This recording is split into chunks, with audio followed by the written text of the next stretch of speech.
చూసారు కదండి, నారా లోకేష్ గారు ఏం చెప్పారంటే, I'm happy to inform that 1200 crore is released today towards fee reimbursement and scholarships through the latest BRO and providing immediate support to lakhs of students across Andhra Pradesh.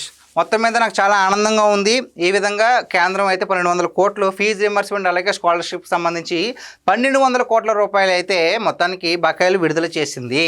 For every student and parent no one will face hurdles in education clearing all. అంటే మొత్తానికి నారా లోకేష్ గారు ఏం చెప్తున్నారు అంటే, ప్రతి ఒక్కరికి మన రాష్ట్రం నుంచి అంటే ప్రభుత్వం నుంచి అందాల్సింది అందుద్ది. మీరు ఈ ఫీజు రియంబర్స్మెంట్ గురించి ఉన్నటువంటి బకాయిల గురించి కంగారు పడవద్దు, మేము ప్రతిదాన్ని కూడా క్లియర్ చేస్తాము, మీరు దానికి సంబంధించి స్ట్రగుల్ అవ్వద్దు అని చెప్పేసి పేరెంట్స్కి అలాగే స్టూడెంట్స్కి కూడా ఒక సందేశాన్ని అయితే విడుదల చేయడం జరిగింది.